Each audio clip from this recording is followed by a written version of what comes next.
Bono actually would hope and wants to turn the world on to the movies, which are propaganda movies, of the Satanist Kenneth Anger. Bono sees it, speaking of Zoo TV Network, as a window for the world to the films of Kenneth Anger.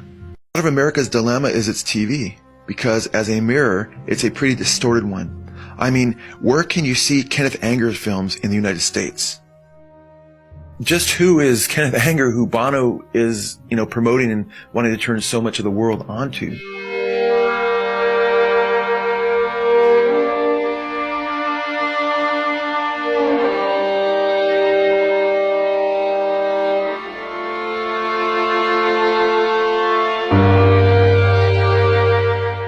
Woven deeper into the Westchester group was a mixture of more hardcore individuals, and they were known as the Process in general terms, although they didn't really use that name a lot. The Process Church of Final Judgment. Confidential federal documents show the group has been investigated for various criminal activities.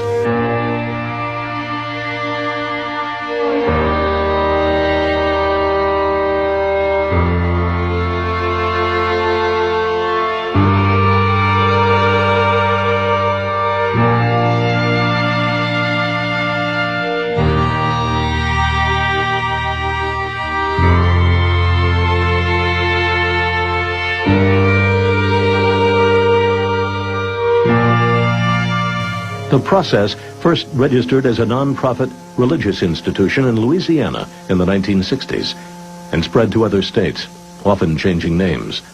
And they believed that the end of the world would come around the year 2000, and they believed that Jehovah and Lucifer and Satan were working together to bring about terrible cataclysmic events. And these people were, based on that belief, they were working with Satan to try to bring in a lot of chaos.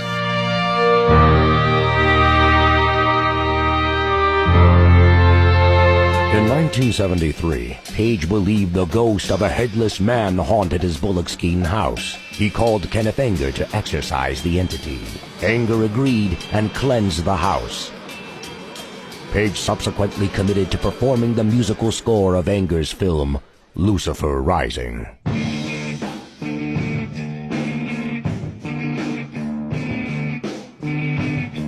Lucifer Rising began production in 1967, but was plagued by tragedy. A 5-year-old boy named Goddard, cast to play the Lucifer Child, leapt from his apartment window to his death. Bobby Beausoleil, cast to play the Lucifer teen, joined the Manson family and murdered schoolteacher Gary Hinman.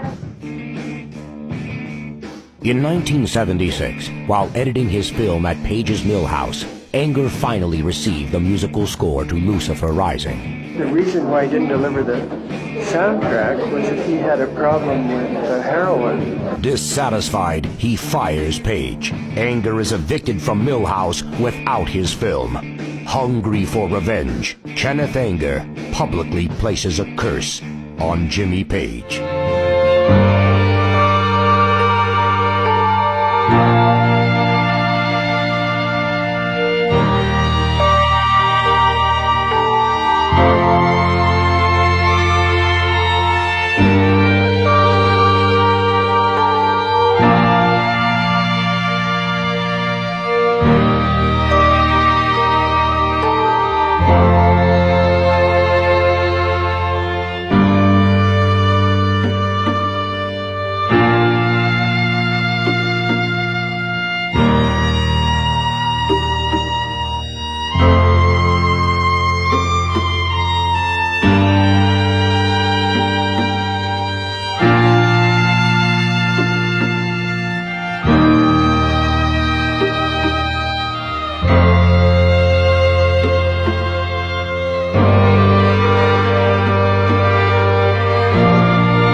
am very honored tonight to introduce you to a man who doesn't need any introduction. Avant-garde filmmaker and author of Hollywood Babylon, he will talk to us tonight about Aleister Crowley. Please welcome Kenneth Anger.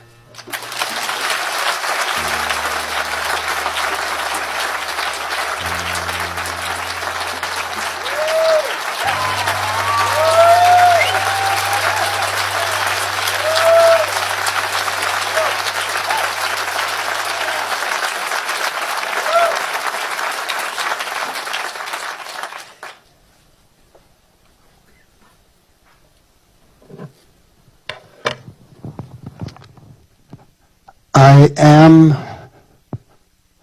who I am, and it's tattooed on my chest, so in case I forget. You see, people that get Alzheimer's suddenly can forget their own names.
Crowley was not afraid of devils. In fact, they were part of his family. He was never afraid of anything on the other side. Angel, devil, whatever. You know, these are names you put on entities. But he said, welcome, friend.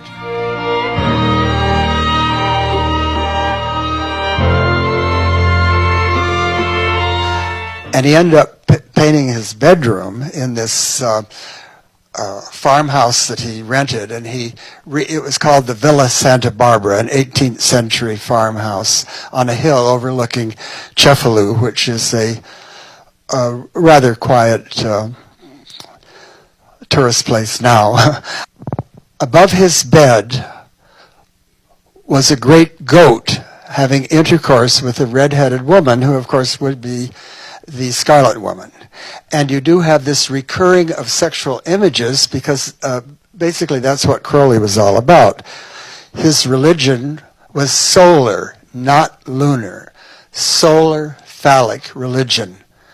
A man's religion that allowed women in, the so-called lunar element, but it was dominated by men. You know, if you want the other side, go join Wicca.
hoped to get his disciples into influential positions in America to influence the masses. One such disciple was former Harvard professor turned drug guru Timothy Leary. Timothy Leary, the defunct Harvard professor, led the drug revolution in the 1960s as he handed out mescaline and LSD like it was candy to the youth. This in turn opened up the hippie youth of the West to the pagan demonic gods of the East, who were also promoted by Aleister Crowley. We can see here that Timothy Leary is under a painting which bears the number of the Antichrist, 666, who is prophesied to rule the world until he's destroyed by Christ at Armageddon. Timothy Leary claimed that he came to the realization that he was to usher in Crowley's new age when he was using Crowley's tarot cards. Leary asked the question, "Who am I and what is my destiny?" Leary claims that he then cut to the Ace of Disc. Robert Anton Wilson declared, "This shows a large disc bearing the Greek letters to Megatherion, the great beast." Leary interpreted this to mean that he is Crowley reborn and is supposed to complete the work Crowley began.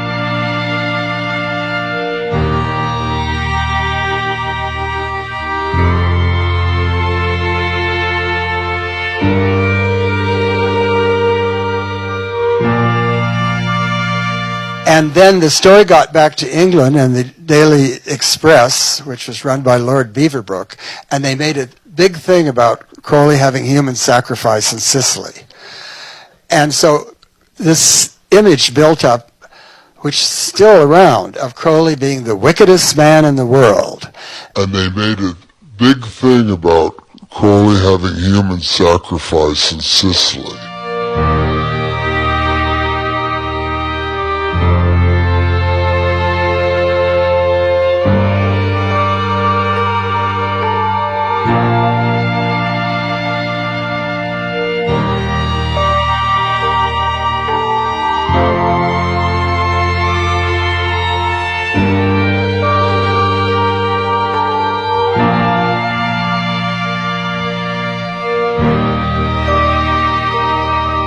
Crowley and I have always been on the same wavelength because he has the kind of sense of humor that I absolutely am at one with.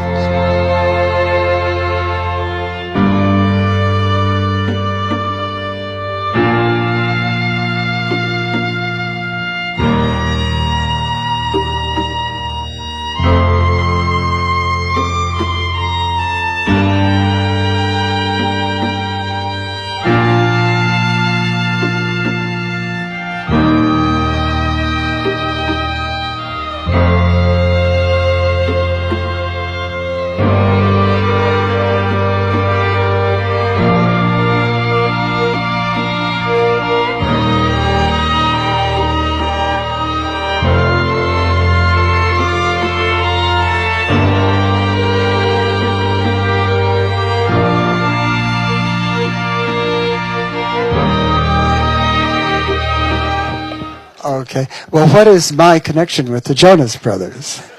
You see, they're under contract to an entity called DISNEY, Disney.